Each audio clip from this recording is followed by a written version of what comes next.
ভগবান শ্রীকৃষ্ণের মাথায় ময়ূরপুচ্ছ কেন থাকে জানেন? বনবাসে থাকাকালীন একদিন মা সীতাদেবীর খুব জল পিপাসা পায়। শ্রীরামচন্দ্র কোথাও জলের সন্ধান পান না। তো এমন সময় ময়ূর এসে শ্রীরামচন্দ্রকে বলল যে আমি আপনাকে জলের সন্ধান দিতে পারি।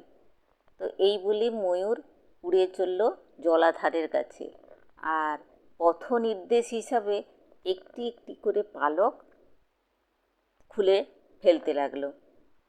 তো সেই অবস্থায় শ্রীরামচন্দ্র জলাধারের কাছে এসে সীতাদেবীর জন্য জল নিয়ে গেলেন।